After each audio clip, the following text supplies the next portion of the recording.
Salut à tous, bienvenue dans ce podcast dans lequel on va parler de relations, de spiritualité, connaissance de soi. On va parler un petit peu de notre parcours, à Alan et moi, ce qu'on a pu, ce qu'on a pu comprendre après avoir, abordé, pendant des années, je dirais, et avoir, expérimenté un petit peu les relations, sous l'angle du game. OK, dans un premier temps, Alan, si tu peux te présenter et ensuite on déroulera. Carrément, bah, salut Hugo, salut à tous. Je m'appelle Alan, j'ai 27 ans, je suis né en Poitou-Charentes, en France.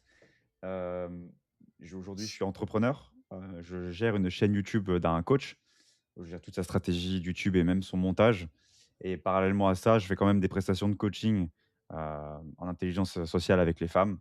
Toujours, voilà, séduction et tout et cetera. Je suis toujours dans ce métier-là et du coup, j'ai abordé beaucoup de femmes dans ma vie. Je pense que j'ai eu plusieurs dizaines de milliers de femmes. J'ai conclu vraiment beaucoup de meufs et évidemment, quand je dis ça, c'est pas en mode, égo et je cherche à prouver. C'est juste pour vous dire qui on est pour parler et qu'est-ce qui est positif ou négatif par rapport à ça et ouais, c'est à peu près tout. OK, OK, ouais, intéressant. Bon, on se connaît depuis quelques années. Et justement, j'allais rejoindre le mentoring, bah, dans lequel tu bossais, Ouais, si tu bosses encore dedans ouais. d'ailleurs. Et ouais, ça a commencé comme ça. Dans mon cas, ça a commencé comme ça, cette entrée dans le monde de la séduction. Pour ma part, c'était juste après une rupture. Mmh, Heu, je veux j'ai réalisé à ce moment-là que j'étais pas libre dans mes relations mmh, et je voulais me prouver un petit peu à moi-même que j'étais capable de créer une relation en partant de zéro. mmh. Toi, Alan, comment t'es tombé dans la séduction? Ah, c'est une bonne question. Moi, je suis tombé dans le monde de la séduction, quand j'avais 15 ans, 15-16 ans et j'étais tombé par hasard sur YouTube sur une vidéo qui s'appelait «Comment aborder une fille dans la rue» de Nicolas Dolto. Donc vraiment quand j'avais 15 ans, là j'ai 27 ans, donc ça Je fait connais. 12 ans. Donc parallèlement à ça, j'avais ma première copine, quand j'avais 15 ans et ça se passait non, j'allais dire ça se passait bien, mais ça ne se passait pas bien. Enfin, je suis resté 3 mois avec elle et j'ai fait ma première fois avec elle, c'était éclaté. Genre j'arrivais à rien, j'étais stressé, même je bandais pas et cetera. J'avais mis la capote à l'envers et du coup, elle m'avait trompé au bout de 3 mois et elle m'avait quitté sur Messenger, elle m'avait largué et elle m'avait bloqué et elle avait dit à tout le Ah ouais. lycée, pas tout le lycée, mais c'est comme ça que je l'ai vécu. D'ailleurs, mon psy, il me dit: «Même si c'est pas vrai, ce qui est important, c'est ce que vous ressentez par rapport à ça» et du coup, je l'ai senti comme elle avait dit ça à tout le lycée. Factuellement, c'était un peu vrai et là, je me suis dit: «C'est pas possible, je peux plus vivre comme ça, il faut vraiment que je m'en sorte, il faut que». Je m'en souviens, quand je m'étais fait larguer, j'avais pas encore compris qu'elle avait parlé de moi dans mon dos et tout et cetera. Mais j'étais allé dans ma douche et j'avais pleuré et je m'étais dit: «Je veux plus rester ce mec comme ça», tu vois? Genre, je veux absolument devenir, genre vraiment j'avais dans ma tête, je veux me venger. Genre c'était très malsain. Je veux me venger, je veux, coucher avec beaucoup de meufs, tu vois?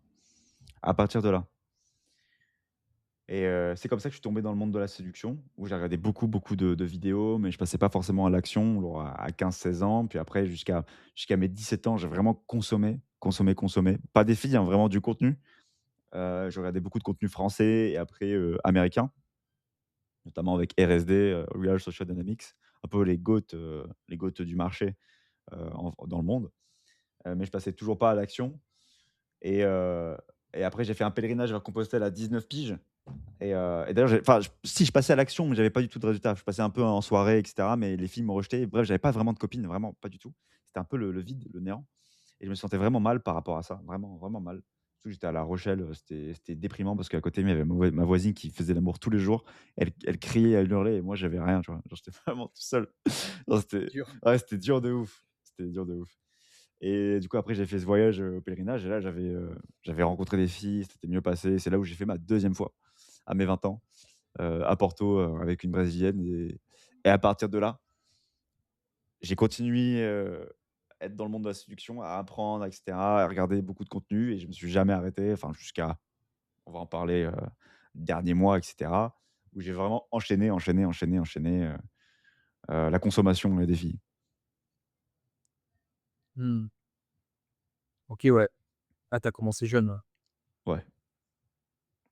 Et c'est marrant parce que De mon impression, il y a un point commun que je retrouve chez beaucoup de séducteurs, de gamers, c'est que, on commence tous parce qu'on a eu un ego qui a été froissé, un ego qui a été blessé, Mmh. j'ai l'impression.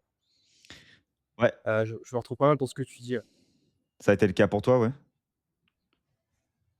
Ouais, parce que, si tu veux, je sortais d'une rupture et c'est une rupture qui a été violente pour moi, dans le sens où j'ai été, bah, la fille, elle m'a plus ou moins ghosté. Bon, c'est pas du ghosting, mais quasiment. Pas d'explication, disparition, comme ça du jour au lendemain, alors que j'étais en relation avec elle depuis, quasiment 1 an et demi. Mmh.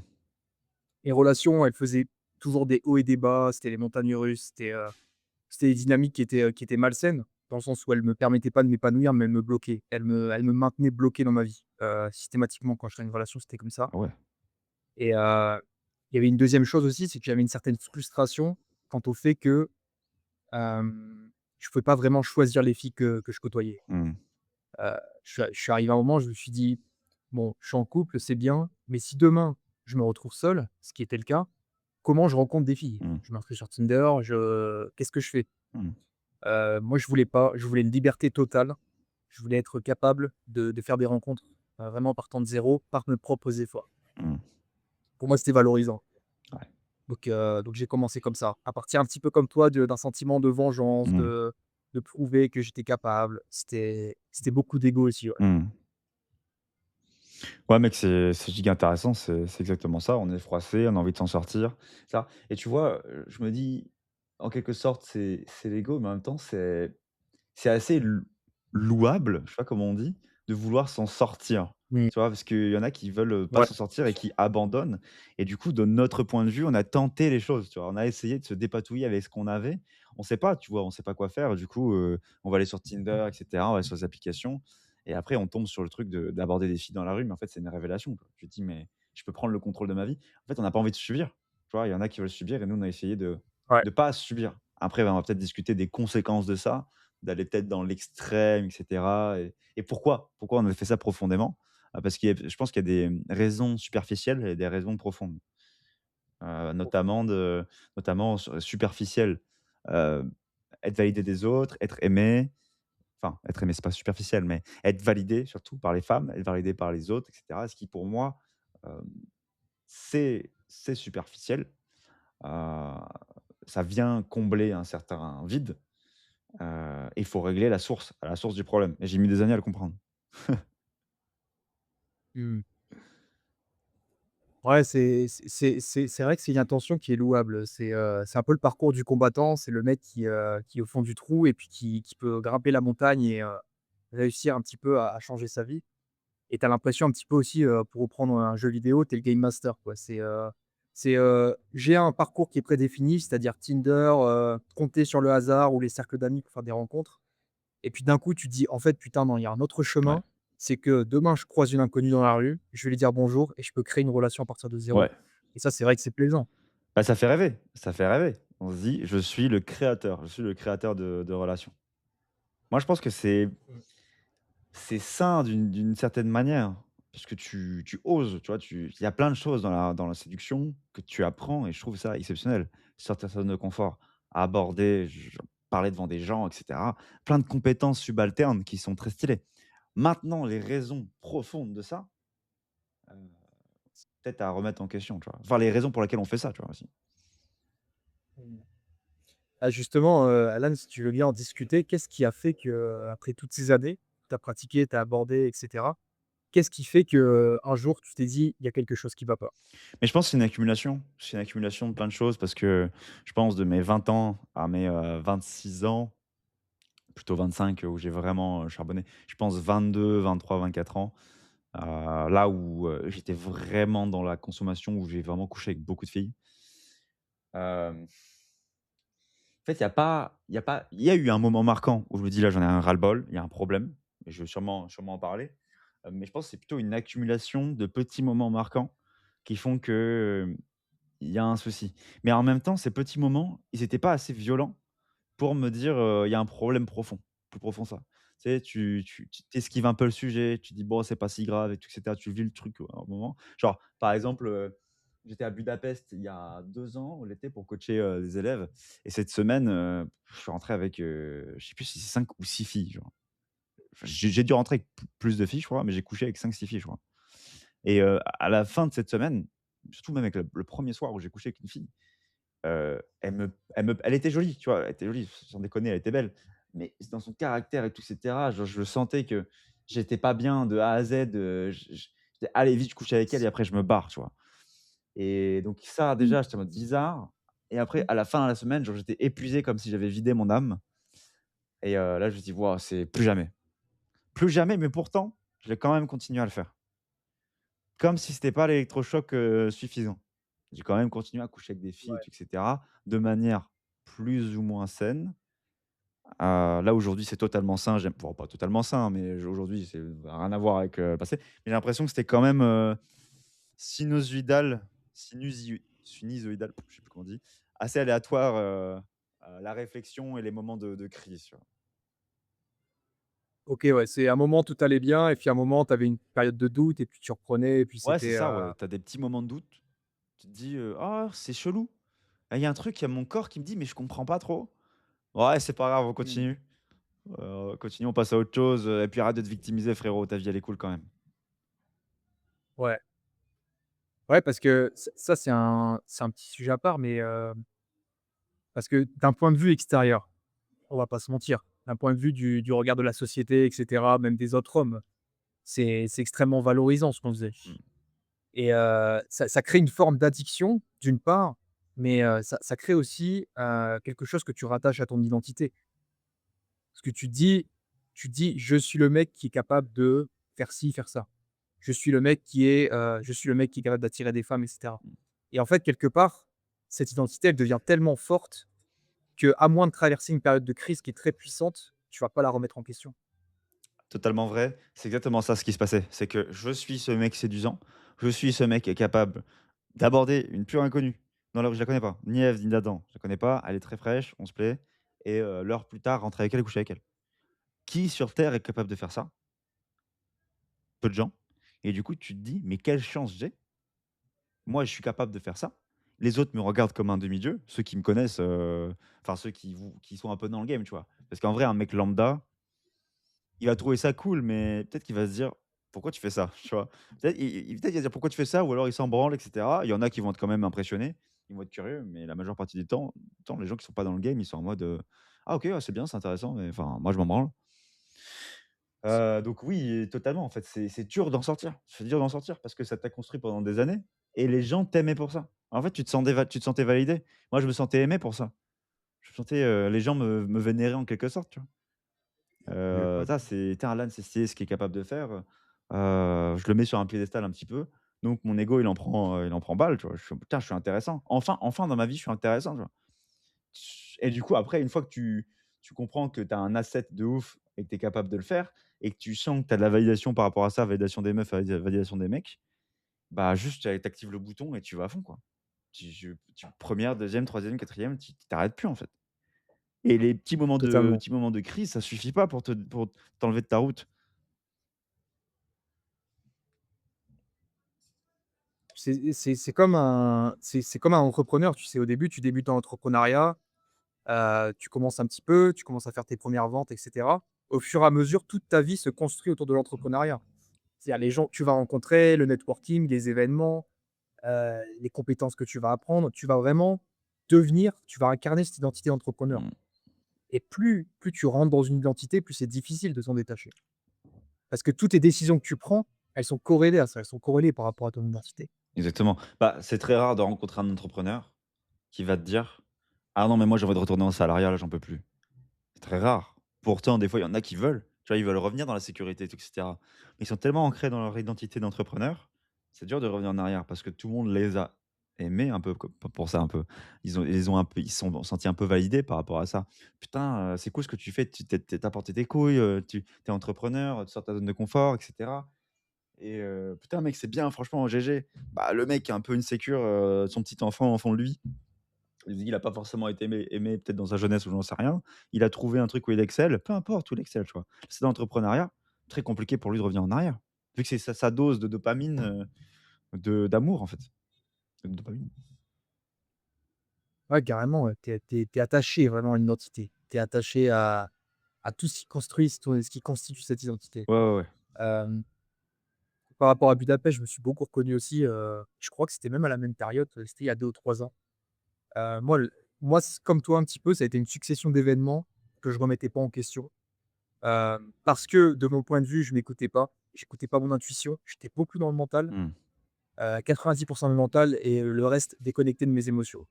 Je me sentais un petit peu comme un robot, tu sais, qui pratiquait et je faisais taire cette voix qui me disait, «Ralentis, tu étais pas en train de suivre la le bon chemin, tu étais en train de pas t'écouter, de te trahir». Voilà, tout ça, je l'écoutais pas Mmh. et il est arrivé un événement marquant pour ma part. J'étais avec Tristan, à Budapest et on sort en soirée et je rencontre 2 Espagnols. Le soir même, je rentre avec elles, on fait un plan à 3 et sur le coup, ego à fond. Je me dis: «Putain, incroyable, il y a que l'homme qui font ça». Voilà.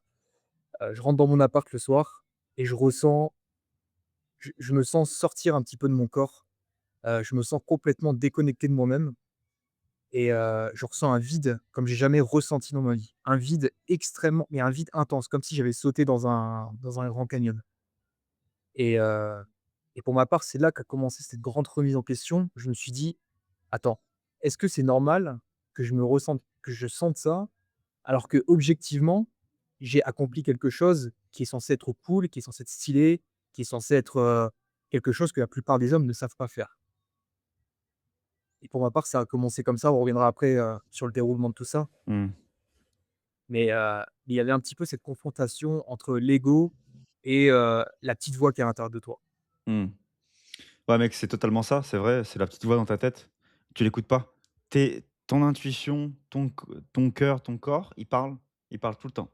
Mais c'est vrai que j'activais tout le temps le mode robot. Non, non, il faut que je fasse, faut que je fasse cette pick-up line, il faut que je rentre avec ces meufs, il faut que je fasse ça, il faut que je fasse ci. Non, non, non, non, agis comme on t'a dit d'agir. Rentre dans ce moule pour ensuite avoir cette validation. Vraiment, vas-y, fonce, fonce, fonce. Écoute pas, fais ce qu'on t'a dit de faire. Et tout va bien aller, tout va bien aller, alors que ça va pas. Et attention, pour Ouais, faire c'est clair. attention, parce qu'il y a des moments où ça allait très bien. Genre franchement, on va pas remettre en question. J'ai rencontré des filles superbes, quand j'ai abordé des filles et tout et cetera, j'ai eu 2-3, voilà 2-3, tu vois? C'est ça le truc, tu vois? 2-3 sur beaucoup. 2-3 où j'ai vraiment matché, où j'étais en mode: «Waouh, c'est des très belles filles», enfin pas forcément très belles, enfin oui, très belles, mais je veux dire, c'est pas ça le truc le plus important. Genre très belles femmes en tant qu'être et j'ai sur les doigts d'une main, tu vois? Pourquoi sur les doigts d'une main? Alors, que l'échantillon est très, très, très élevé, tu vois? C'est bizarre, tu vois? C'est ça. Normalement, tu es Ouais. censé, sur les 5 doigts d'une main, avoir que des femmes, où tu es en mode: «C'est vraiment des femmes qui me plaisent». Là, c'était 5 doigts d'une main dans, des centaines de mains, tu vois? Faites pas le calcul, les gars.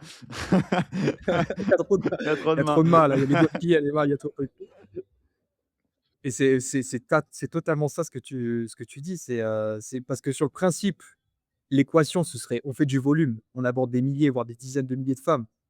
Cons Normalement, il y a au moins une bonne partie, 5 à 10 qui sont des femmes avec lesquelles on se voit se poser, fonder une famille et cetera. Alors comment ça se fait que, parmi toutes ces rencontres, bah, effectivement, il y en a très, très peu avec lesquelles on se voit, se poser longtemps et c'est ce qu'on s'est dit avec Tristan d'ailleurs. On a eu la crise en même temps, qu'on était en Colombie Mmh. ici. J'ai posé cette question à Tristan, je lui ai dit, «Franchement, est-ce qu'aujourd'hui tu dois te te poser long terme, construire quelque chose avec les femmes que tu rencontres?» Ouais. Et il a buggé. Il a buggé et parce que je me suis posé la même question avant. Je me suis dit: «Putain, mais what the fuck?» Et la réponse c'était non.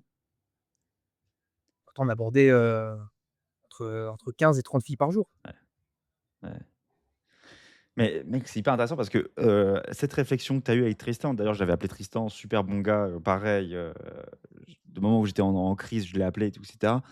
Parce que j'ai vu que lui, il avait fait le C'est chemin aussi et j'avais ouï dire, que vous avez eu cette et conversation, je sais pas comment, où tu t'es dit: «Mais est-ce que ces filles-là, est-ce que tu te verrais en couple avec c'est elles?» Et moi, ça a vraiment résonné, je me suis dit: «Bah non, en fait.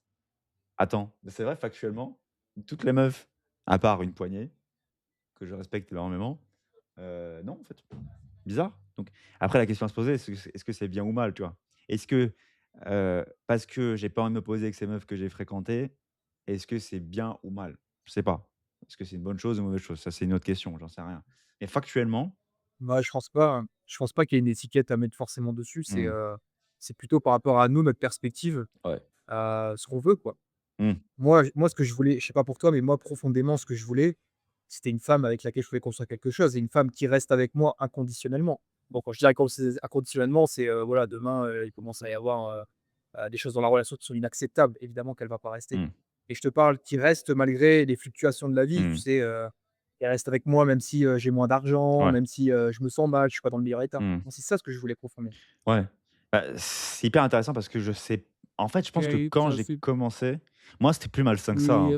oui, Moi, vraiment, je voulais me venger, genre, c'était, il faut absolument que je couche avec la terre entière, hein. C'est, clairement ça.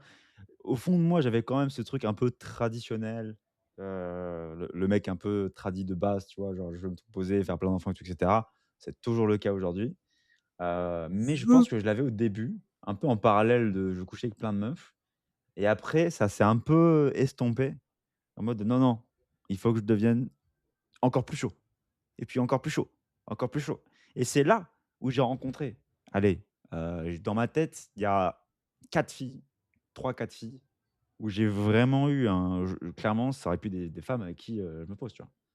Et à chaque fois, genre, j'ai saboté le truc parce que: «Ouais, c'est pas le moment, tu sais, le business, machin». Mes couilles, juste j'avais peur, en fait, frérot. J'avais peur et je voulais juste, être encore plus chaud dans le game pour coucher avec plus de meufs, des meufs encore plus fraîches et cetera. Tu t'arrêtes jamais, en fait, tu t'arrêtes jamais. Encore une fois, est-ce que c'est sain ou malsain? Personnellement, je regrette un peu, de pas m'être posé avec ces filles-là plus tôt, tu vois? Après, on pourrait se dire: «Ouais, mais c'est cool, mais parce que du coup, tu as atteint un certain niveau qui te permet d'aider les autres». Ouais, mais aider à quoi, en fait?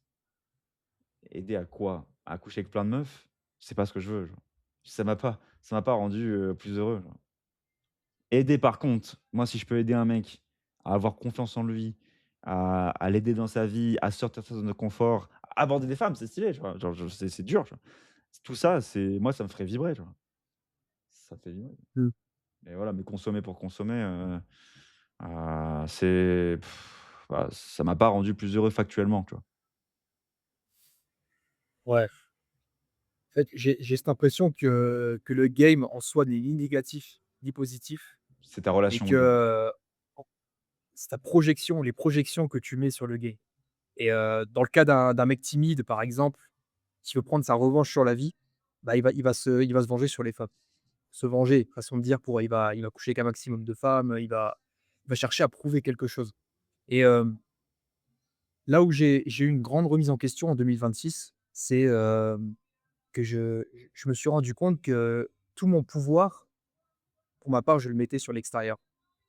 On parlait d'auto-sabotage et cetera. On peut y revenir, je pense que c'est intéressant. Mais je me suis rendu compte que je cherchais beaucoup, beaucoup, beaucoup, la validation dans le regard des autres. Comment j'ai senti ça? Parce que dès que j'arrêtais d'aborder, dès que j'avais moins de signes de validation de la part des femmes qui me plaisaient, ben mon état émotionnel, il s'aggravait complètement. Je me sentais obligé du coup, j'étais dans un cercle vicieux où je devais retourner aborder, non pas parce que j'en avais envie, mais parce que j'avais cette pression de me dire que: «Ah bah, il y aura pas assez de femmes dans mon pipeline, il y aura pas assez de femmes qui seront intéressées par moi, j'aurai pas assez de dates aujourd'hui». Donc du coup, je retournais dans ce cercle vicieux, je retournais aborder Mmh. par peur de pas avoir d'assez de validation et cetera. Tout à fait, j'ai ressenti beaucoup de fois la même chose, des centaines de fois. Je m'en rappelle, il y a un truc qu'on trouvait très stylé à l'époque, dans le monde de la séduction. Genre, je me vantais de ça et puis tout le monde me disait: «Ah, c'est incroyable ce que tu fais». Je m'en souviens, j'étais à Bordeaux et j'avais rencontré une, meuf, j'avais fait un date avec elle et puis j'avais pas réussi à rentrer avec elle le premier soir. Ah là, moi touché dans mon ego, comment ça? Moi je rentre avec plein de meufs tous les premiers soirs, comment ça se fait que toi tu veux pas? Bon, je force rien évidemment, j'arrête, je quitte le truc. Qu'est-ce que je fais? Je rentre chez moi, je dis: «C'est pas possible», je ressors. Genre je ressors pour aborder une autre meuf et j'ai abordé une autre meuf et je suis rentré avec elle, j'ai couché avec elle. Genre dans la lignée, genre je marche dans les rues à 22:00-23:00. Et à l'époque, tu en mode: «Waouh mec trop chaud, tu t'es fait rejeter et du coup waouh tu vas à la guerre et tu vas raborder des meufs et tu rentres et tout. Waouh mec, t'es un monstre!» Et je suis en mode: «Ouais, tu vu, je suis un monstre, du coup je me fais aimer pour ça, c'est superbe». Mais putain, à quel point t'es insécure frérot! À quel point t'es tellement insécure de te faire rejeter que tu refuses tellement le rejet qu'il faut que tu ailles chercher une autre meuf, quoi. Mais la pauvre meuf, quoi.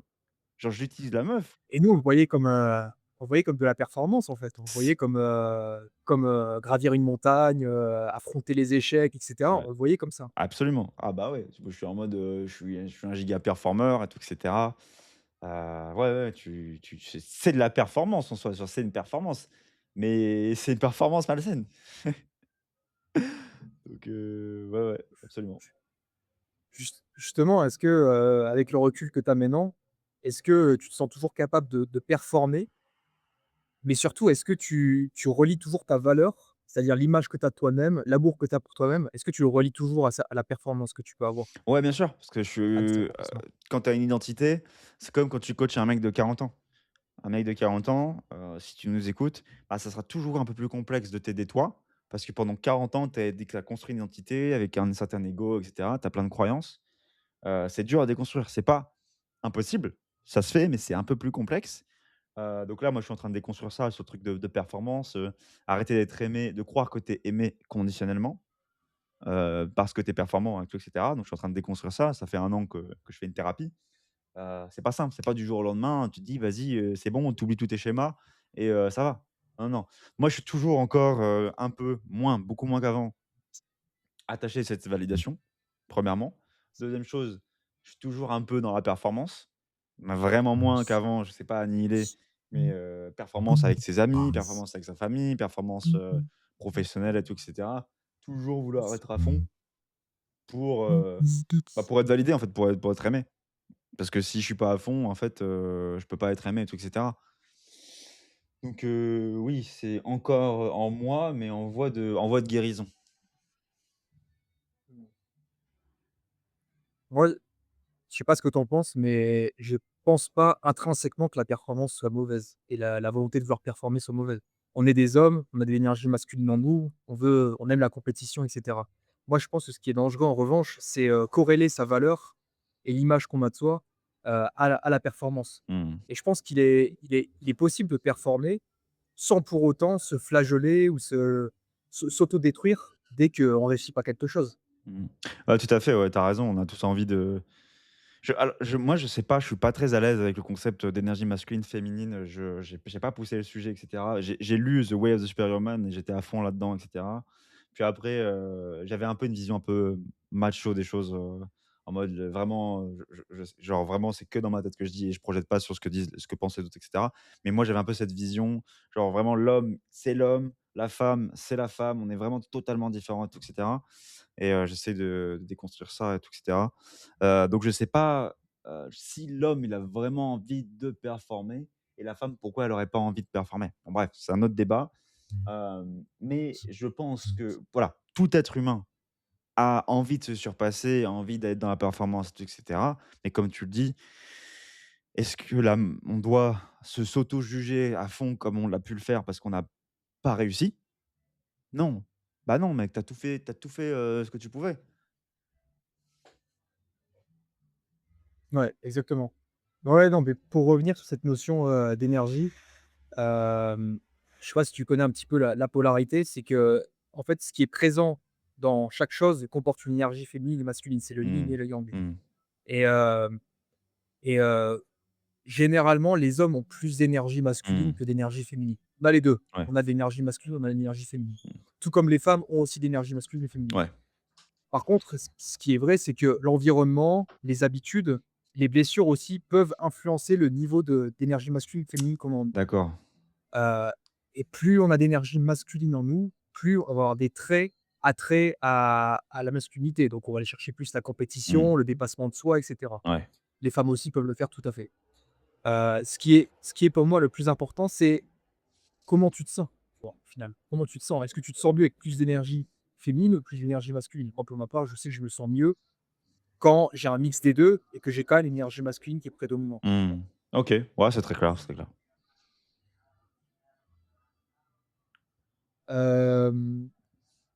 Justement, qu'est-ce qui, pour toi, qu'est-ce que quels sont les signaux de ton corps que tu écoutais pas à ce moment-là quand que tu bloquais un petit peu?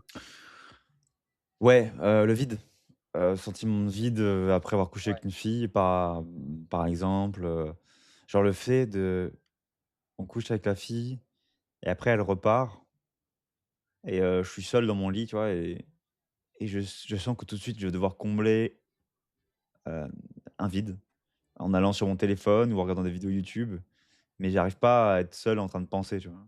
Mmh. Et ouais, donc je refusais ce vide après l'acte, ce vide, interstellaire, que tu as dans ton corps. J'ai pas tout le temps senti évidemment, mais il y avait ça. Qu'est-ce que j'écoutais pas? J'écoutais pas, ouais, le stress des fois, le stress d'être avec une personne, la négation, le fait de se sentir pas très bien après, avec une personne ou même après avoir fait quelque chose avec une fille. J'écoutais pas, la voix dans ma tête, la petite voix, l'intuition, qui te disait, «Attends, tu es sûr de ce que tu fais? C'est cool». Par exemple, tu sais, quand tu sors en boîte et que tu essaies d'aller jusqu'au bout pour rentrer avec une fille et que tu abordes, toutes les meufs, je sentais qu'à ce moment-là, genre, tu sais, tu te forces. Tu sais, ton corps, genre, Mmh. vraiment, tu t'épuises. Donc ouais, j'écoutais pas l'épuisement aussi. L'épuisement d'aller jusqu'au bout et cetera. J'écoutais pas cette incongruence, tu sais, le fait où tu sais, tu l'as vécu, genre, tu sais, tu vois une fille et tu te dis: «Allez, il faut que j'applique, ce que j'ai appris» et j'ai fait: «Ah salut», tu l'abordes un peu de côté, un peu bramballant et tu sens que ton corps, il est en mode: «Ah». Et ça, j'écoutais pas, tu vois? Ouais, vas-y. Je le fais, parce qu'il faut le faire, tu vois? Mmh. Ouais, tu étais un petit peu en, bah, ouais, en mode grind, quoi. Tu es en mode: «Vas-y, Ouais, grind, ouais, je faut que je le fasse, faut que je le je fasse, suis quoi». en mode ChatGPT, faut que je fasse ma mission, jusqu'au bout, sans réfléchir. Et toi? Mmh. Bah, frérot, moi, c'est pareil, hein. Je me suis tellement forcé, il y a un moment, je m'étais mis un challenge, c'était pendant, 30 ou 60 jours, je sais plus, je devais aborder minimum 10 filles par jour Mmh. et il y a des jours, j'étais avec ma famille, tu vois? Je voulais me relâcher, je voulais faire autre chose et je me disais: «Vas-y, c'est bon». Mec, j'habitais dans une, ville du nord, Ouais. complètement déserte, il pleuvait, il faisait -5. Je dis: «Vas-y, c'est bon, je vais sortir, je vais trouver les 5 filles qu'il y a dans cette putain de ville et que je vais les aborder». Et juste pour pratiquer, tu vois? Et c'était n'importe quoi. Quelle violence que tu as. Ça a coupé, donc tu as dit ville du nord, 5 degrés et ça a coupé là? Ouais, ouais, je disais j'étais dans une ville du nord, il faisait 5 degrés et je vous rase que devant, il pleuvait et il y avait peut-être 5 femmes qui se baladaient dans la ville. Tu vois? Et il a fallu que je marche pendant 3 heures pour les trouver. Même si elles me plaisaient pas, je me forçais à les aborder pour pratiquer. Ouais.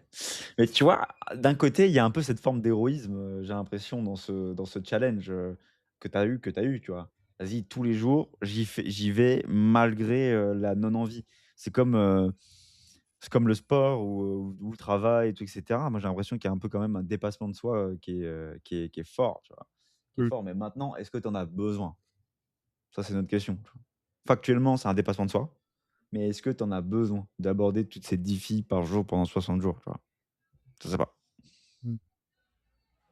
Bah, encore une fois, je pense qu'il s'agit de, c'est l'intention qui est la le plus importante. C'est Mmh. toujours l'intention que tu mets dans les choses. Mmh. C'est est-ce que tu le fais parce que tu veux grandir en compétences et parce que tu sais au fond de toi que c'est ça? Ou est-ce que tu le fais parce qu'il y a un manque à combler, parce que tu manques d'amour-propre, parce qu'il y a des choses que tu as pas résolues en toi? C'est toujours la même question. Voilà, on est d'accord. Exactement. Hem, pour les hommes qui écoutent ce podcast, justement, tu dirais que, qu'est-ce que ça voudrait dire pour toi, pour un homme, être déconnecté de son corps? C'est une bonne question. Être déconnecté de son corps, c'est-à-dire ne pas écouter les signaux qu'il te renvoie. C'est-à-dire que ton corps, moi mon psy me dit: «Ton corps te parle». Alors comment il parle? Comment ça? Il te parle parce que tu vas ressentir certaines émotions, de la peur, de la colère, du stress, une boule au ventre, ça peut être n'importe où dans ton corps, un mal au ventre, un mal de tête, trop de pensées qui viennent. Et être déconnecté de ton corps, c'est oublier ça et dire: «Vas-y, t'es pas une victime, arrête de te plaindre». Vas-y, c'est rien, vas-y, go charbonne». Ouais, mais s'il y a une fuite d'eau dans ton tuyau, il y a un truc qui comme ça. Est-ce que tu dis: «Vas-y, c'est bon, arrête de c'est juste de l'eau, ça dégouline, c'est pas grave, ça coule quand même», ou tu vas réparer la fuite? Le problème, c'est que factuellement, quand tu vois le truc, tu vois l'eau qui coule, tu la vois. Donc tu vas réparer la fuite.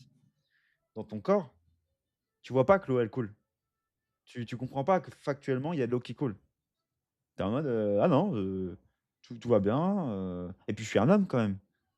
Je suis un homme, donc j'ai pas à me plaindre. Puis je suis viril, donc pourquoi j'écouterais mon corps? C'est gay!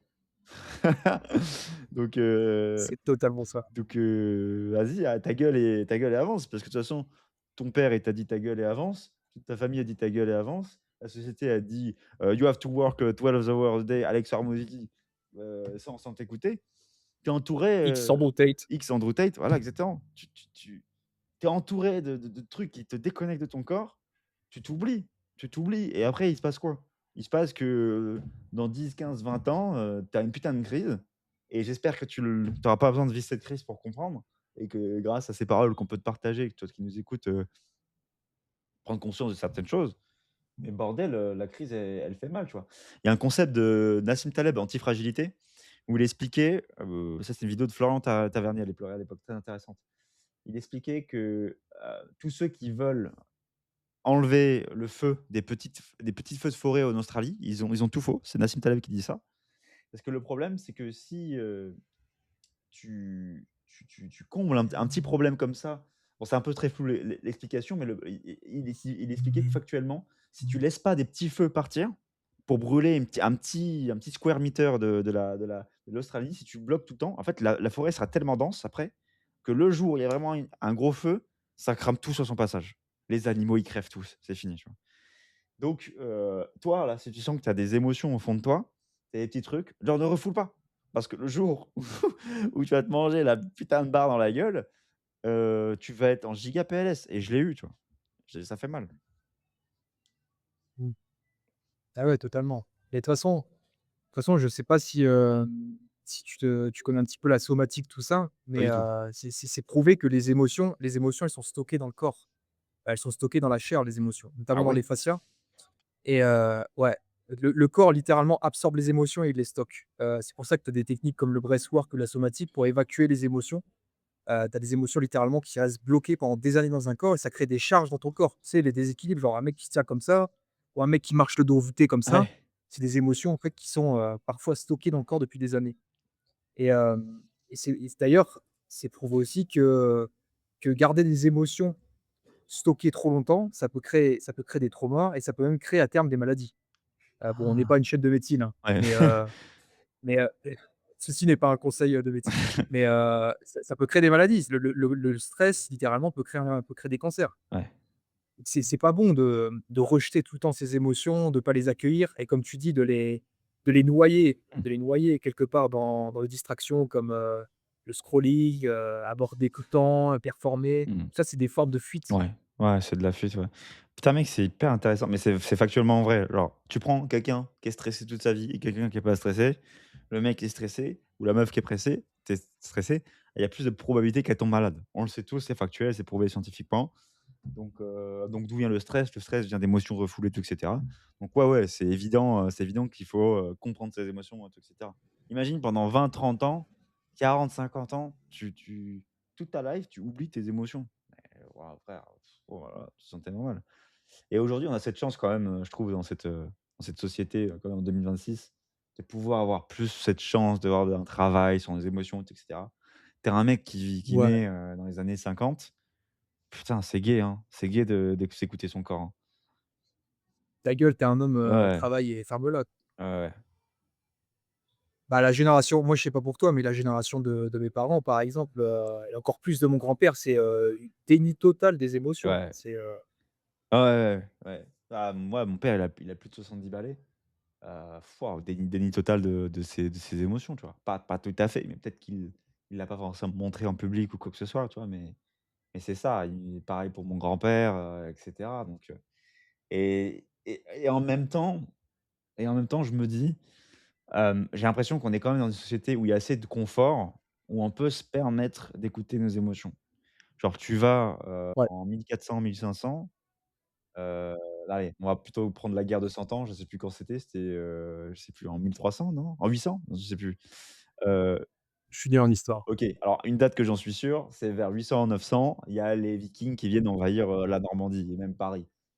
Je me dis, si tu es dans l'écoute de tes émotions, à ce moment-là, tu es un homme et tu stresses, en fait, juste, tu vas pas te battre. En fait, tu vas juste, tu vas rester dans ton coin, tu vas quand même, faire une thérapie, tu vas dire: «Ah putain, qu'est-ce que je ressens? Pourquoi?» et cetera.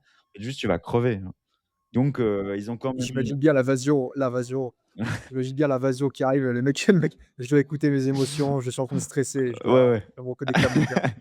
Non, Ah non, mais c'est clairement, juste pas possible. Donc je pense que c'est cool qu'on vive dans cette société aujourd'hui, il y a évidemment, il y a ses défauts et ses ouais, qualités, mais et j'ai l'impression qu'on est plus dans le confort, donc on peut se permettre d'avoir ce temps pour nous, quoi. Ce qu'ils n'avaient pas forcément à l'époque. ouais. Non, non, mais complètement.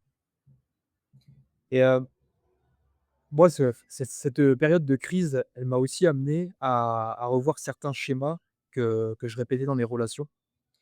Et il y a Mary Ainsworth qui a développé, ce qu'on appelle la théorie d'attachement. Donc tu as 4 grands styles d'attachement, enfin plutôt 5. Tu as l'attachement sécure, tu as l'attachement, anxieux, tu as l'attachement évitant anxieux et tu as l'attachement aussi, évitant dismissive. Bon, je sais pas comment on dit en français, mais c'est des styles d'attachement et en fait, ça va l'attachement que tu vas développer, à tes parents pendant l'enfance, elle va déterminer comment tu te comportes dans tes relations à l'âge Bien adulte. sûr. Et moi, pour ma part, je sais tu me diras si tu te reconnais là-dedans, mais j'ai clairement identifié que j'avais un attachement évitant. C'est-à-dire que c'est-à-dire que déjà, j'étais incapable à l'époque d'approfondir une relation avec une femme et je développais des stratégies pour fuir, en fait. Pour fuir parce que dès que je voyais que l'intensité de la relation augmentait, dès que je voyais que je devais me rendre un peu plus vulnérable dans une relation, je la fuyais et j'allais aborder d'autres femmes. Je faisais rentrer d'autres femmes dans le cercle, dans le pipe. Ah bah mec, voilà, hein, ça t'a résumé toute ma vie.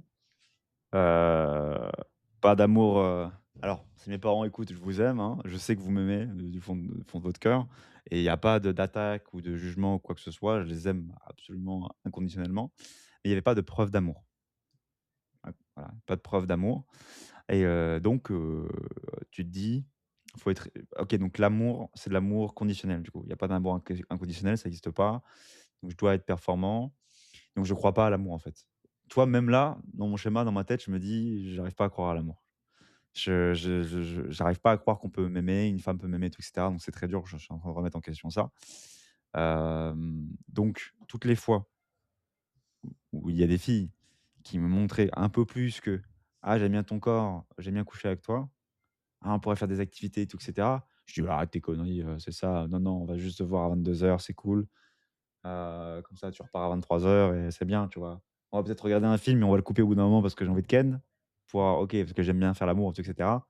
Surtout, j'ai besoin de ma dose de validation, puis après tu peux repartir.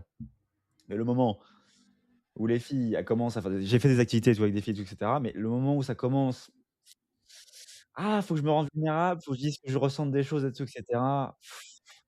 «Non, mais je suis pas prêt, business, travail et cetera. Non, mais je vais aller voir d'autres filles en même temps». Et puis il y a une fille qui, clairement à Bordeaux, m'avait montré qu'elle m'avait choisi.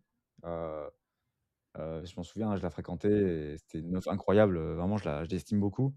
Très intelligente et tout et cetera et puis, à un moment je l'avais invitée, à la campagne, chez moi et puis à la fin de ce moment-là, elle m'avait écrit un message, elle m'avait dit: «Écoute, moi j'ai la flemme, j'en ai marre de juste consommer pour consommer et cetera, j'ai envie de construire un truc avec un mec». Le stress absolu quoi. Je suis en PLS et cetera. Elle m'avait dit un truc qui m'avait, un peu choqué. Elle m'avait dit: «Écoute, là, je fréquente 2 autres mecs, moi, je veux choisir, et j'ai envie de te choisir toi». Et moi, ce qui s'est passé, c'est que j'ai eu de l'ego et je lui ai dit: «Comment ça, tu fréquentes d'autres mecs, tu me choisis pas? Si Si tu me tu choisis, non mais n'importe quoi, tu es pas censé dire ça et tout machin». Fini, finito pipo, je parle plus à la meuf, quoi. Puis après, je me suis rendu compte que dès que la fille m'avait choisi, bah, moi, j'y croyais pas, en fait. J'y croyais pas et je suis parti, quoi. Juste, j'ai abandonné le truc parce que, peur d'être coincé. J'y crois pas déjà. Peur d'être coincé, d'être dans une situation où je suis qu'avec une seule fille, où je dois encore plus sortir de ma zone de confort, en fait. Parce que moi, Aborder, séduire une fille, rentrer avec elle, coucher avec elle en 1h30, c'est ma zone de confort, en fait. C'est facile. Donc pas d'ego quand je dis ça, mais c'est juste factuellement vrai. Donc par contre, Ouais. me mettre en couple avec une meuf, ah putain, sentir la jalousie, lui dire ce que je ressens, faire des activités avec elle, pas regarder les autres. Horrible gros, super dur. Donc évidemment, moi je suis juste un petit feignant qui veut rester dans ma zone de confort. Ouais, parce que c'est ça le vrai inconfort, finalement, passer de je saute de relation en relation, plus ou moins superficielle, à je m'engage pleinement, s'engager dans une relation où le niveau d'intensité et le niveau de vulnérabilité, d'engagement va être beaucoup plus haut. Et c'est ça qui nous fait qui à l'époque, nous disait fuir, je pense que toi aussi. Ouais, ouais, absolument, c'est ça, «Ah putain, je me rends encore plus vulnérable? Putain, oh flemme, hein, c'est dur, hein». Bah, parce que on le sait tous, genre ouvrir son cœur, il y a rien de plus dur, surtout si tu as pas été habitué à ça. Toute ma vie, j'ai jamais ouvert mon cœur. Toute ma vie, je reste tout reste en moi, c'est pour ça qu'après on a des mecs qui ont des balais dans le cul. On en a tous eu, tu vois? Même toi, tu as dû en accompagner et puis vraiment aucune offense quand je dis ça. C'est si tu as un balai dans le cul aujourd'hui, c'est parce que ton passé. C'est parce que ton passé. Je dis pas qu'il faut se victimiser par rapport à ça et tout et cetera, on peut tous changer, mais il faut comprendre d'où ça vient et d'où ça vient, c'est Ouais. peut-être parce que, dans ton passé, tes parents, ils t'ont pas montré la voie, que tu pouvais ouvrir tes émotions, tes amis, ils étaient peut-être aussi entourés de gens que ses parents étaient trop durs et cetera, tu as vu des films où c'était le mal alpha, tu Andrew Tate, Andrew Fake, c'est dur, tu vois? Genre faut comprendre les hommes aussi, hein, faut les pauvres aussi, tu vois? Les femmes aussi, bien sûr, mais putain, les hommes, c'est dur de s'ouvrir, quoi. Bah, c'est du pur conditionnement, hein. Ouais, C'est clair, c'est que du conditionnement ouais, ouais. On va toujours, et quand tu es petit, ouais, excuse-moi, quand tu es petit, on va dire: «Toi, vas-y, joue au foot, sois fort, mon garçon, fais des trucs, tout ça et cetera, pleure pas» et la fille, au contraire, on va dire: «Vas-y, écoute, ah, ma pauvre petite chérie, vas-y, pleure, pourquoi?» et tout et cetera. Pourquoi pas juste faire l'équilibre, en fait? Genre: «Mon petit garçon, joue au foot, OK, mais tu pleures, vas-y, pourquoi tu pleures? Qu'est-ce que tu ressens?» et tout et cetera et la fille: «OK, arrête de te victimiser, tu peux pleurer et tout et cetera, mais tu peux jouer au foot aussi, tu peux aussi» tu vois? Genre merde! Et moi, vraiment, à un moment, j'étais hyper, trop, rigide sur ça, genre les meufs doivent sentir les émotions, les hommes non, mais c'est juste factuellement, tu le ressens au fond de toi, c'est pas sain, quoi. C'est pas sain, genre tu peux pas vivre comme ça. ouais. Bah, tu vis dans le rejet Déni. tu vis dans le rejet de l'autre quelque part. Déni et rejet de l'autre, ouais. Le rejet de toi-même et factuellement du coup, en conséquence, le rejet de l'autre parce que si toi, tu rejettes tes propres émotions, comment tu es capable d'accueillir l'émotion de l'autre? Tout à fait, ouais. Pour revenir un petit peu aux parents, il y a cette notion, que j'ai appris, que j'ai étudiée en 2026, c'est le traumatisme générationnel. Mmh. C'est-à-dire que c'est prouvé également que non seulement les parents transmettent leurs blessures à leurs enfants, Ouais. et qu'en plus c'est ancré dans la biologie. C'est-à-dire Ah ouais. que les cellules absorbent le trauma et tu le transmets génétiquement à tes enfants. Ah ouais. Et c'est pour ça que ouais, c'est pour ça que, pour ma part, je me suis fixé comme, obligation de m'étudier, de comprendre d'où viennent mes traumas, de comprendre les schémas que je répète pour ne pas les transmettre à mes enfants. Parce que j'ai demandé à mon père, par exemple, comment était son enfance et son enfance, elle a été, en fait, on monte en intensité. C'est que quand ton père t'a transmis quelque chose ou ta mère t'a transmis quelque chose, très généralement, c'est quelque chose qui vient de leurs propres parents à eux et que et encore une fois, tu remontes la pyramide, ça vient de leurs parents à eux, de la lignée et cetera, tu remontes et en fait, on a le pouvoir de casser ça. Mmh. Si on en a conscience. Si on a conscience et qu'on a les bons outils, on peut casser ça. Mais en fait, tant qu'on ne prend pas ce temps d'accueillir nos émotions, de se reconnecter à soi, de comprendre d'où vient les choses qu'on répète, bah, ça continuera à se transmettre de Binger en limé, génération en génération. Ouais, alors ça, mec, je savais qu'il y avait du traumatisme, générationnel, de par, le fait que tout le monde a des traumas. Tes parents, ils ont des traumas de leur enfance et cetera. Mais alors là, que ce soit biologiquement ancré dans tes cellules, putain, c'est flippant de ouf, en fait. En fait, j'ai l'impression que c'est l'essentialisme en philosophie où, tu nais, donc tu es, tu vois? Et c'est un peu flippant. Bon, ce qui est cool, c'est qu'il y a quand même de l'acquis et il y a de l'inné et de l'acquis et tu peux quand même te développer, comprendre des choses et cetera. Donc ouais, moi, c'est une réflexion que j'ai aussi, c'est tous les traumas que mes parents ont eus. En fait, c'est ça. Faut pas il y en a qui ont la haine contre leurs parents.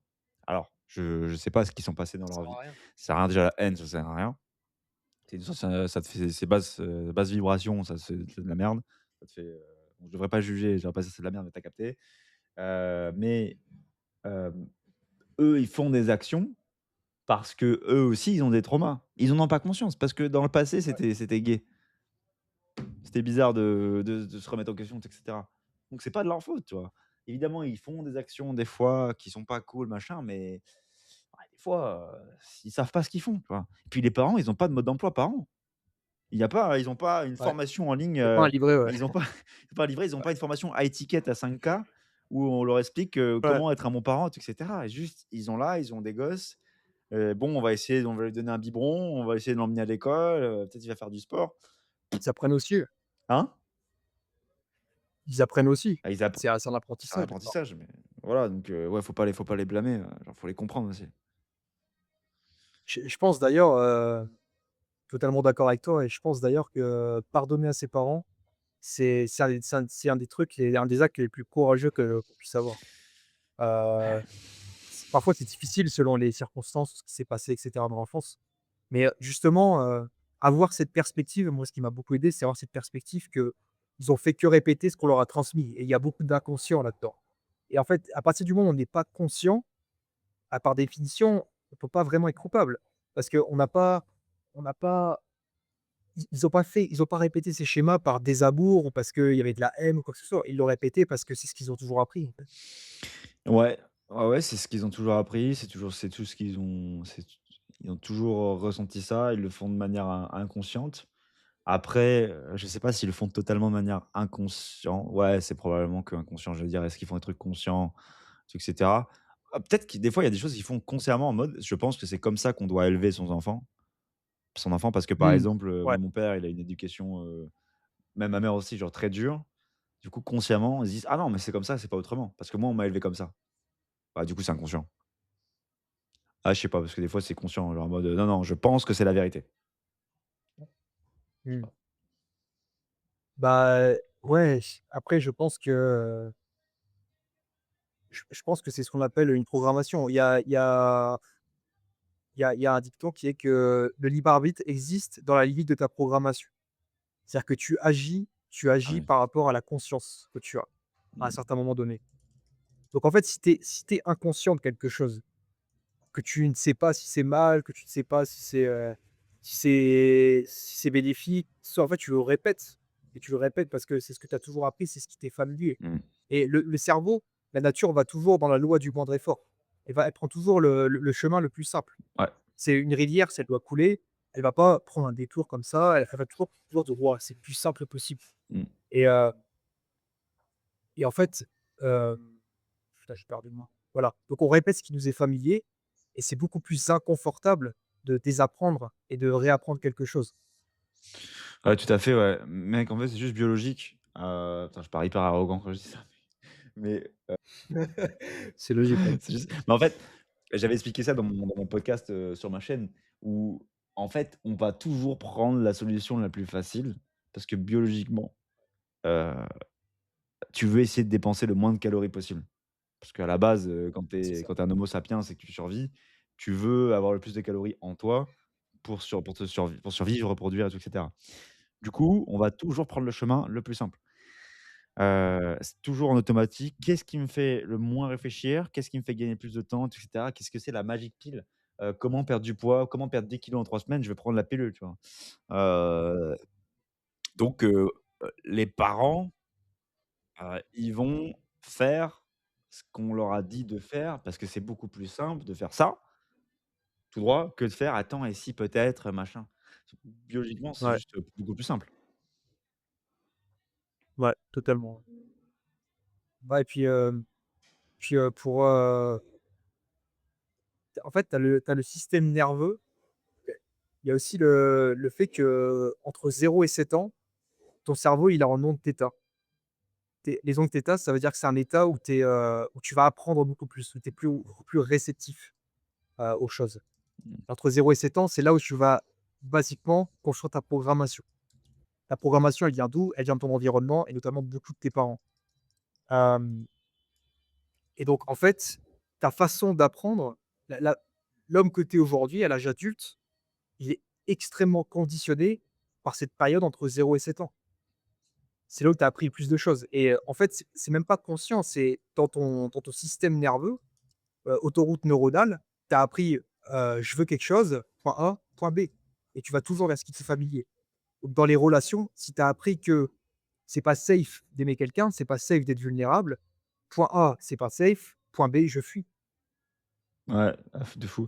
Moi, je pense qu'il y a beaucoup d'ego par rapport à ça. Il y en a qui vont dire: «Non, j'ai forcément le contrôle, sur ce que je pense, sur ce que je fais et cetera». On n'a pas de libre arbitre frérot. De 0 à 7 ans, tu as vécu une vie qui t'a programmé pour beaucoup de temps de ta vie. De 7 ans à 20 ans, c'est pareil. Heu et en fait, c'est arrêter de penser qu'on est plus fort que tout. Arrêter de penser qu'on est plus fort que la génétique. Arrêter de penser qu'on est plus fort que nos émotions et tout et cetera. On n'est pas des surhumains. On peut être un surhomme si on suit la philosophie de Nietzsche, mais il y a des choses qui se produisent dans ton cerveau inconsciemment et cetera, parce que c'est juste biologiquement normal. Un enfant, pour qu'il puisse survivre dans une société, il faut qu'il apprenne des choses de manière automatique, il faut qu'il suive les dogmes, parce que s'il commence à faire son propre chemin tout seul à 3 ans, il crève. Donc pour lui, c'est normal, c'est factuel. Il faut que j'écoute tout ce qu'on me dit, c'est le meilleur moyen de survivre. Sauf que C'est bien sûr. c'est que de la survie, c'est que de Mmh. la survie.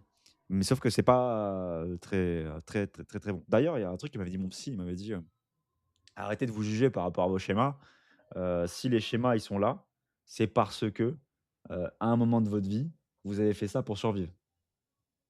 Survivre par rapport à la Totalement ça. validation, tout et cetera, être aimé, machin, c'était un moyen de survivre. Donc arrêtez de vous juger. C'est juste, ça a été là pour une seule raison, essayez de comprendre pourquoi c'était là, c'est le plus important. Ouais, ouais, j'ajouterais, ch c'est totalement ça. J'ai appris certaines choses pour survivre à un moment donné de ma vie. Oui, Après la question qu'il faut se poser, c'est: «Est-ce qu'aujourd'hui, à l'âge adulte, ça me sert ouais, encore ou est-ce qu'à l'inverse, ça me dessert?» ouais, ouais, exactement, exactement. Tu as un exemple toi Voilà, particulièrement par super rapport à intéressant. toi? Ouais, bah, un schéma que je répétais dans mes relations, c'est la fuite dès que le niveau d'engagement, devenait, Mmh. plus élevé. Mmh. Fuite, stratégie de fuite. Mmh. Je crée des disputes je crée de l'éloignement physique. Je pars en voyage, heu, je vais dans un autre appart. Par exemple, pendant 6 mois, je vivais avec une fille, dans une ancienne relation. Hem, En fait, j'ai remarqué que elle avait un attachement anxieux et moi, j'ai un attachement évitant. Ce qui crée, en fait, une dynamique dans laquelle moi, je vais toujours m'éloigner et elle va chercher à se rapprocher et en fait, l'évitant, il se sent étouffé, qui s'éloigne encore plus et il crée des stratégies de distanciation. Ouais. Donc moi, ce que je faisais avec cette fille, c'est que dès qu'elle montrait plus d'amour, dès qu'elle montrait, elle me parlait de projets ensemble, bah, moi, je me sentais: «Vas-y, faut que je faut que je fasse un truc là, faut que je réagisse». Ouais. Donc j'en suis pas fier, mais qu'est-ce que je faisais? Bah, je parlais à d'autres femmes, je j'essayais de prendre de la distance comme je pouvais, OK. créer des disputes et distance émotionnelle, physique. Mmh. Donc en fait, c'est un schéma que tu suivais sur le moment T. Est-ce que tu penses que ça a t'aidé? Et aujourd'hui, tu penses qu'avec aujourd'hui, ça t'aide plus? C'est ça la philosophie du schéma? Bah, à l'époque, en fait, comment j'ai appris ce schéma?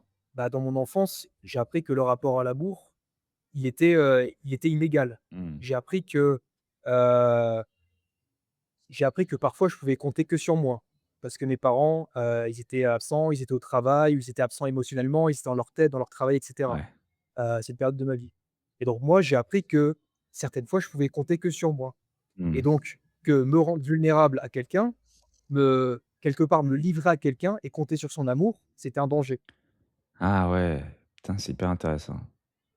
Il y a mon psy, je l'ai vu, genre lundi, il m'a dit: «Est-ce que vous pensez que, vous êtes plutôt du genre à demander de l'aide ou à donner de l'aide?» et j'ai réfléchi comme ça, je dis: «Bah, ouais, factuellement, je demande jamais d'aide». Et il me dit: «OK, je voulais voir si vous allez être dans le déni ou pas, mais oui, complètement». Genre quand tu as dû toujours te débrouiller tout seul, heu, tu veux pas demander de l'aide aux gens. Tu te dis: «Non, mais c'est les gens, je mérite pas d'être Faire aidé. dépense. Je mérite pas d'être aidé, Ouais, je veux pas les déranger et tout et cetera». ouais. Ouais, bon, faut déconstruire tout ça. Ouais, mais totalement, c'est des peurs aussi, c'est des peurs en fait qu'on questionne pas trop. Mais au fond, dans la peur de recevoir, c'est, la peur de déranger, la peur de demander, la peur de prendre sa place, tu vois? C'est des peurs comme ça qu'on a appris. Ouais, absolument.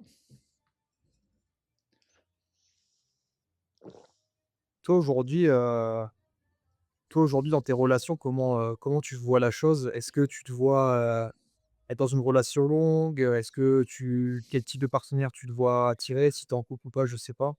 Comment tu vois la chose? C'est une bonne question. Je pense que mon cœur, là, mon cœur qui parle là, il me dit: «J'aimerais bien trouver l'amour», genre. Genre j'aimerais bien, être aimé inconditionnellement, avoir une relation, intime dans le sens où c'est moi, elle contre le monde, heu, se découvrir, être, être l'un et l'autre comme les 2 doigts de la main. Enfin je 5 doigts de la main, je sais pas comment on dit, mais créer une certaine, une histoire, une histoire un peu comme dans les romans, tu vois?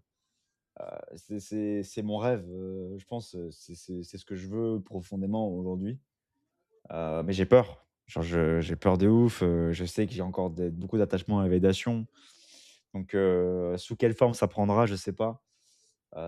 Est-ce que je dois commencer par une relation libre au début, pour glisser dedans un peu, pour que j'y arrive, tu vois? Mettre un peu l'orteil dans l'eau un peu froide. Je sais pas comment ça va être, comment je vais me lancer dedans, mais en tout cas, j'aimerais bien. J'aimerais profondément, y arriver parce que je sens que c'est ce que mon corps a besoin. Bon, évidemment, je pense qu'on devrait être bien tout seul. Je dois d'abord régler plein de soucis dans ma tête, voilà, heu, mais je veux pas non plus que ça soit une fuite, de pas me mettre en couple ou quoi que ce soit, pas trouver l'amour. Je pense que si ça vient, j'essaierai de faire l'effort de construire quelque chose. Parce que c'est très dur, mais je sais que la récompense derrière, elle sera très belle, tu vois? Je sais elle sera très belle.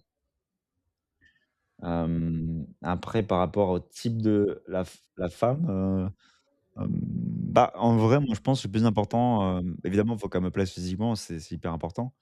Mais moi, je pense qu'il faut qu'elle ait fait une thérapie.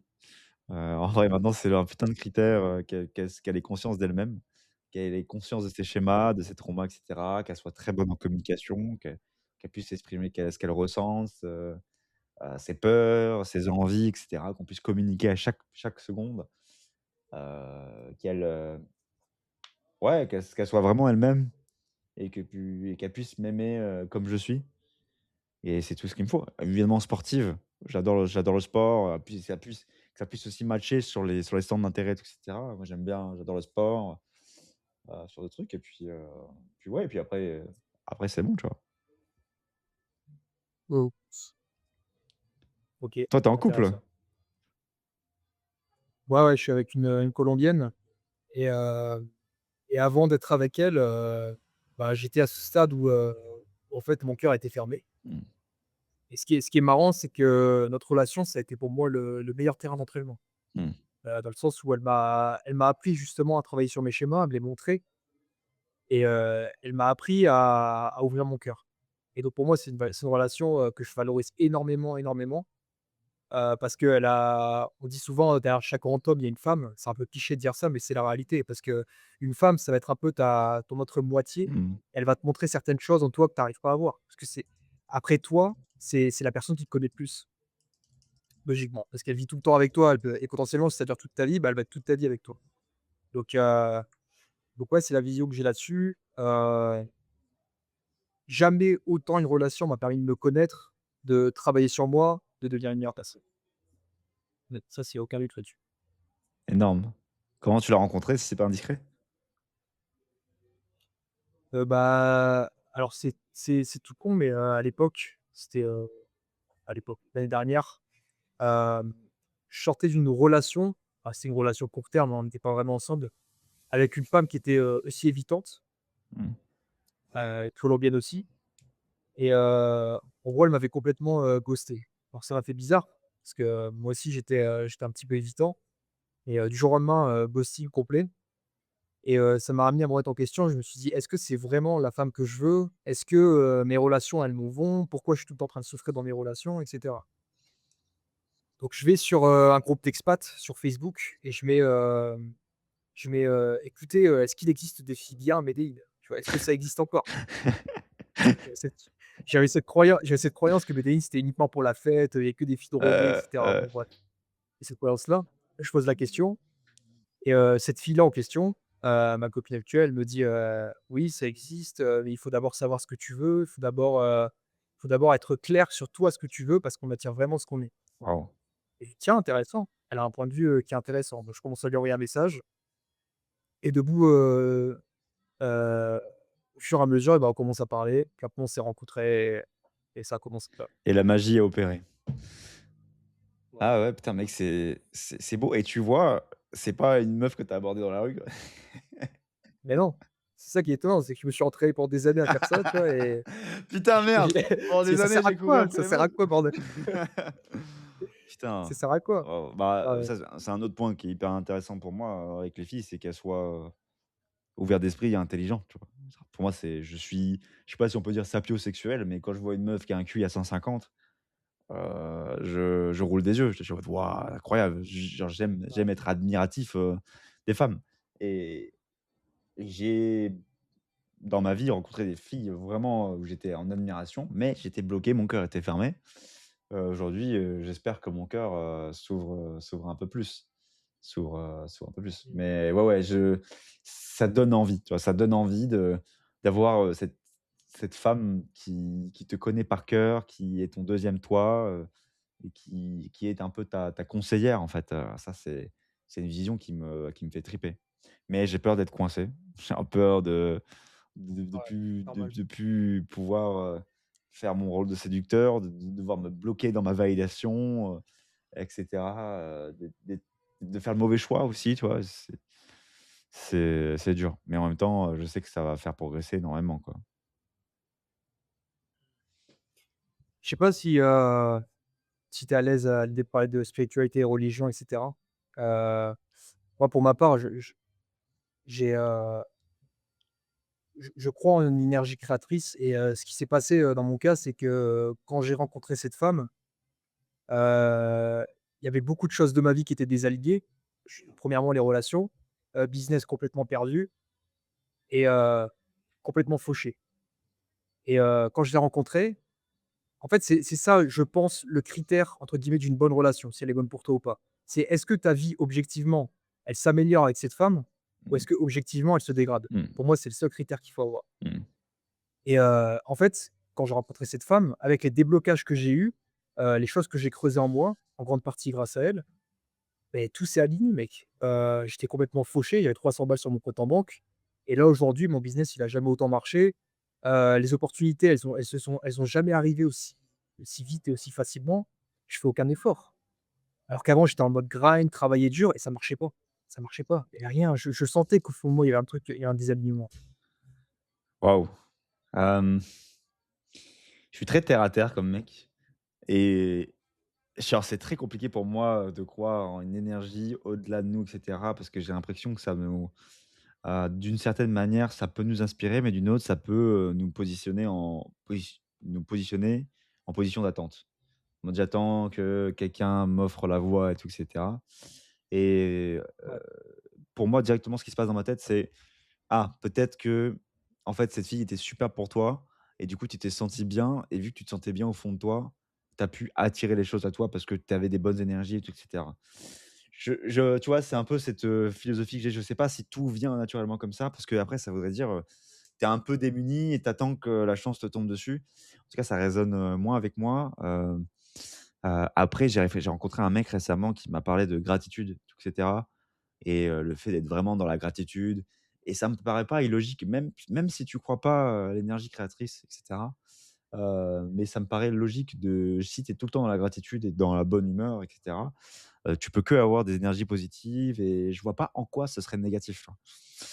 Donc Ouais. ouais, peut-être s'ouvrir, à ça. C'est un peu je suis encore un peu bloqué par rapport à ça. Bon, pas totalement parce que j'adore aller dans les églises, tu vois, par exemple.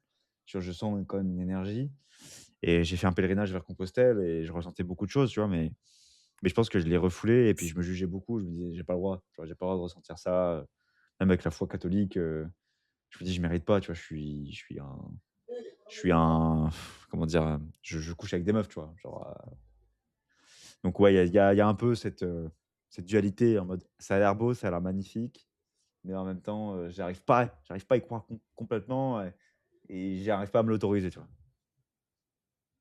Mmh. Quand tu dis que c'est en quoi exactement que tu crois pas? Le fait que ce qu'on ressent à l'intérieur crée la réalité extérieure ou c'est, Alors je pense que là, ce qu'on sent à l'intérieur crée la réalité extérieure. Moi, je pense que c'est ça. Moi, je pense pas que, l'extérieur amène l'intérieur. Enfin, je pense pas qu'une d'accord, force extrême ailleurs emmène ton intérieur. Quand je dis extérieur, c'est totalement. vraiment extérieur le plus très, très loin. Extérieur dans le sens, tu rencontres une fille qui est superbe ou tu as des amis qui sont superbes, évidemment que ça va t'aider, tu vois? Hein, évidemment. Je vois ça en 3 jauges. Il y a, ce qui va plus t'aider, c'est toi-même au fond de toi. Après, ça va être tes relations extérieures et ce qui t'arrive, ouais, extérieurement. Et après, peut-être la religion, ce qui Dieu et cetera peut t'aider, tu vois? Mais c'est pas, pour moi, c'est pas le plus gros impact. Mmh. Ah, c'est intéressant ce que tu dis. Tu sais, ça me fait penser aux célébrités, aux rappeurs et cetera. Moi, je pense pas que l'extérieur crée l'intérieur. Par contre, ce dont je suis certain, c'est que, on est toujours ramené à notre état intérieur, Mmh.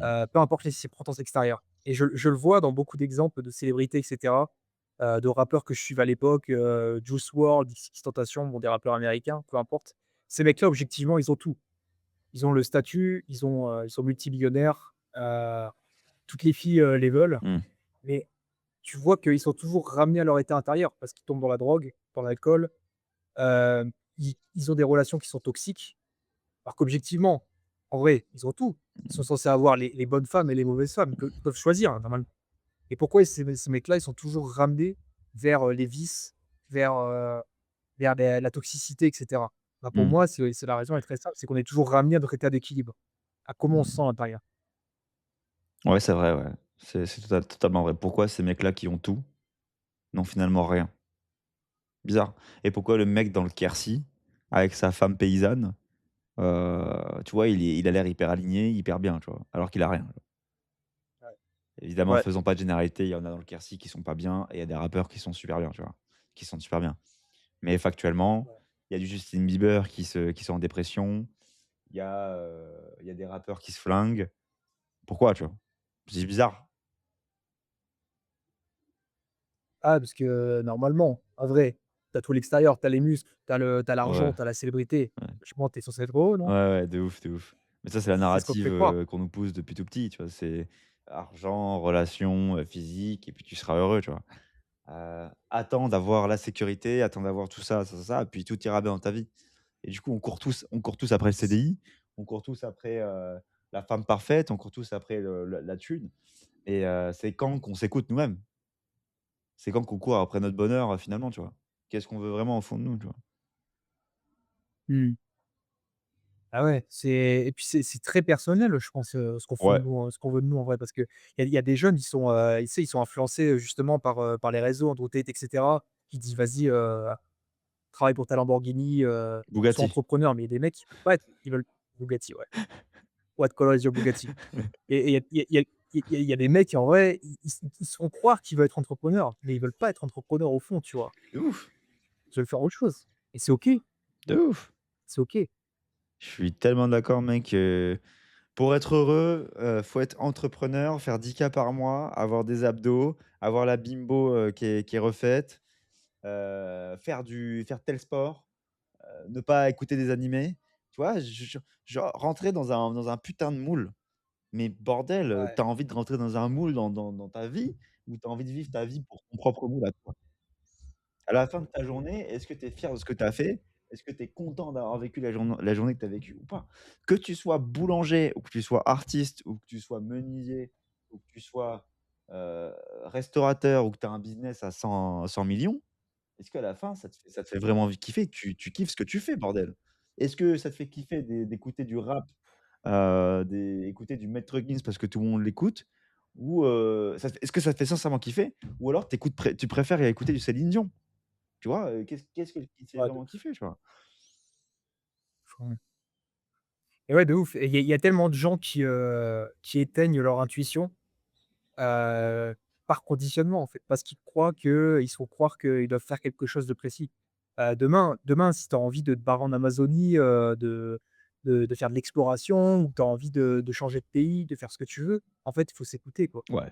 Moi, il y a un livre qui m'a inspiré par rapport à ça, c'est, je sais pas si tu connais, c'est Sizia Ziquet. C'est, Oh putain, il mec, je connais. incroyable parce qu'en fait ouais, parce que ce mec-là, tu vois, il est inspirant. Après, on l'aime ou on l'aime pas le personnage, mais il est inspirant dans le sens où il a suivi la voie qu'il voulait et il a pas écouté les autres. Juste, il s'est barré dans les mines d'or en Amérique du Sud et il s'est dit: «Vas-y, nique sa race. Je vais construire ma vie, je vais construire ce qui m'inspire et puis le reste, je m'en tape». Ouais, je me pose la question parce que est-ce que tous les hommes profondément ou les femmes, j'en sais rien, veulent vivre cette intensité, veulent vivre un peu cette vie d'explorateur et du coup, on est tous en train de mettre Je ça de pense pas. côté? Ouais, je pense pas, OK.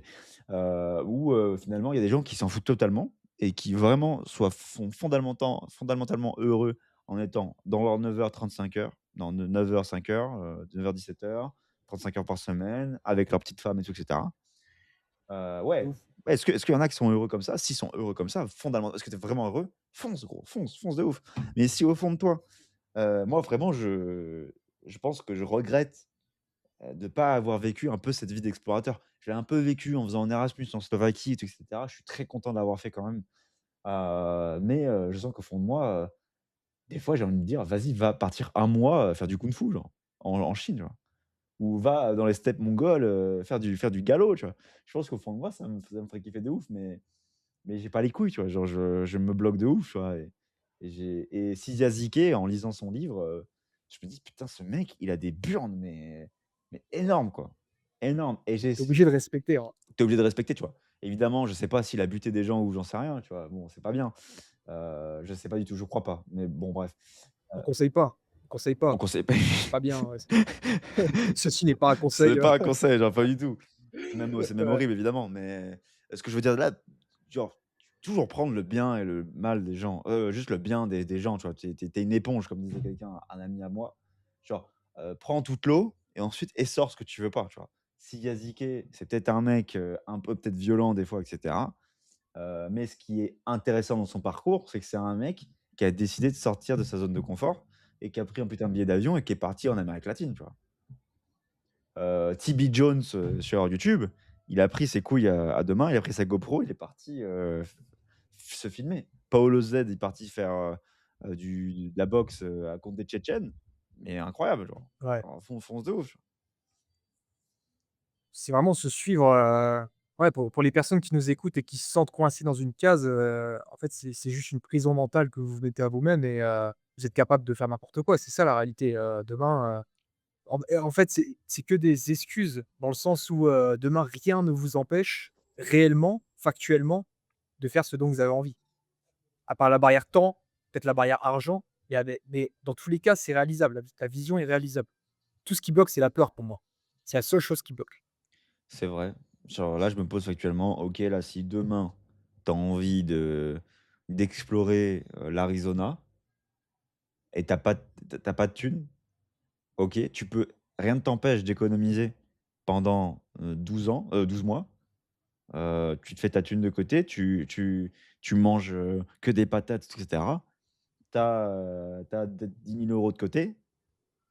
Qu'est-ce qui t'empêche de faire Team un up aussi. aller-retour en avion, ça coûte 1000 balles. Tu prends, une tente ou j'en sais rien et tu explores l'Arizona. C'est C'est vrai. factuellement vrai, genre tu peux faire ça. Maintenant, devenir Mmh. président de la République, bon, je dis pas que c'est impossible, tu vois? Mais, il y a peut-être plus de complications, mais, tout est possible, tu vois? Moi, je pense que je pense que tout est possible dans la mesure où, ça résonne avec nous, dans la Ouais, mesure où on le veut vraiment, ouais, tu vois? ouais, Pas dans le mental, dans le cœur. ouais. Si demain, tu veux être président pour des raisons qui sont, par exemple, avoir un statut ou impressionner et cetera, bah, tu vas abandonner au bout d'un moment. Mmh. Par contre, si c'est vraiment, une mission qui te tient à cœur et que tu sens que tu es fait pour ça, moi je pense que rien, absolument rien ne l'empêche. Ouais, c'est vrai. C'est vrai, c'est beau et il faut écouter son cœur, quoi. C'est facile à dire, hein, parce que, tu vois, des fois, je l'écoute pas du tout, tu vois?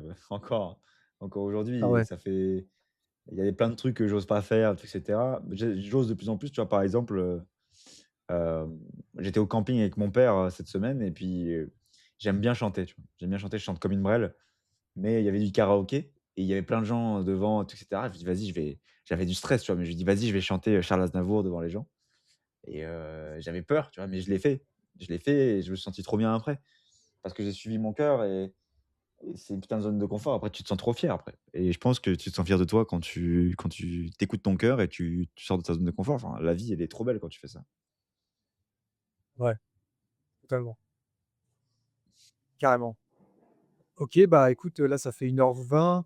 On va bientôt conclure. Est-ce que tu aurais un conseil pour un homme qui nous écoute et qui se sent beaucoup dans le mental et qui voudrait, justement ouvrir son cœur?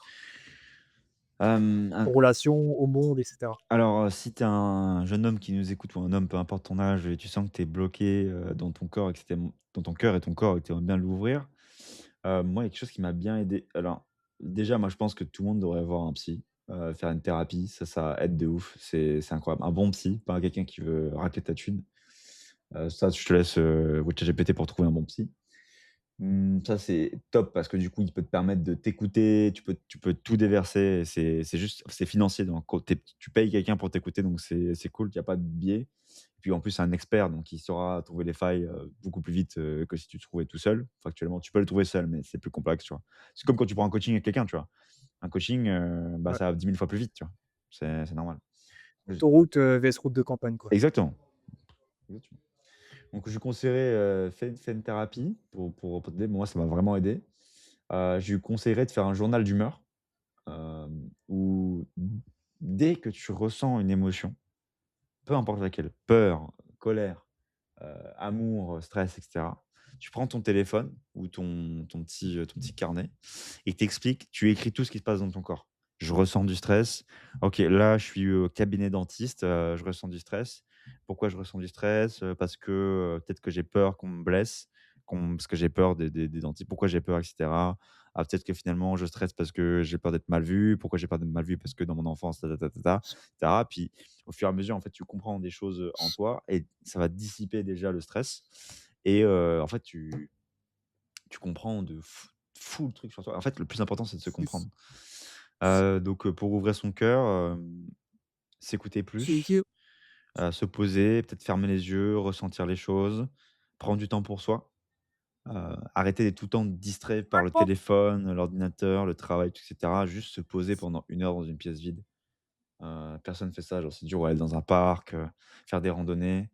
Moi, j'aime bien un peu ce truc, de voyage spirituel un peu, tu peux partir pendant un mois, une semaine, rien ne t'empêche de partir dans un pays étranger et te retrouver seul avec toi-même. Beaucoup de gens vont dire: «Tu ouais, peux faire ça dans ta ville», mais quand même, il y a un truc géographique qui se passe, tu vois? Quand tu bouges géographiquement, il y a un truc spirituel, je sais pas, mais tu es juste tout seul avec toi-même et c'est là où tu te retrouves, tu vois? Il y en a qui font des pèlerinages vers Compostelle, tu peux faire plein de trucs, des randonnées dans la montagne, j'en sais rien, mais ouais, je ferais ça et surtout, je te conseillerais de vraiment, oser, oser t'écouter, parce que la vie est trop courte, bordel. La vie est trop courte pour pas s'écouter, pas s'aimer. Donc aime-toi frérot et arrête de te juger et ouais, fais tout pour aller de l'avant, tu vois? Et de manière positive et rencontre des gens qui sont comme toi, des gens bienveillants. Écoute des gens qui sont bienveillants, entoure-toi des gens, sécures, bienveillants. Écoute des podcasts comme celui d'Hugo, fais-toi accompagner aussi, ça peut vraiment vraiment t'aider, ouais. c'est beau, c'est beau, mec. Bon, bah, écoute, nickel. Est-ce que tu as un dernier mot, frérot, on conclut? Non, bah, merci à toi de j'ai un peu le seum parce que j'ai l'impression d'avoir plus parlé que toi et que c'est pas vraiment un podcast, c'était plus une interview, donc je suis un peu désolé pour ça. Mais Non, c'était intéressant et on a bien échangé, je trouve, OK. on a pu partager nos points de vue. J'apprécie le fait que parfois tu sois pas d'accord et tu et cetera ton point de vue, c'est intéressant d'avoir plusieurs perspectives sur un même sujet donc super cool. Ouais, bah, écoute, voilà, merci beaucoup et j'espère que ça a plu, aux gens et puis laissez-moi savoir, si vous avez plus. Si vous voulez, vous pouvez peut-être me contacter, moi je peux partager si vous voulez discuter avec moi, il y a pas de souci, ça me fera plaisir. Ouais, je mettrai ton Insta ou ton YouTube, si tu plus sur Insta ou sur YouTube, toi? Bah, si on veut me contacter directement, on peut aller sur Instagram et puis aussi j'ai une chaîne YouTube, où j'ai fait un podcast récemment où je parle aussi d'amour et de relations, où je remets beaucoup de choses en question, donc je vous invite à le voir, ça peut être intéressant. Allez, je mettrai ça dans la bio. Nickel, ça marche. Et bah, merci frérot, merci, et puis voilà, on va plus dans ce podcast. À bientôt les gars et à pour un prochain podcast. Ciao. Salut.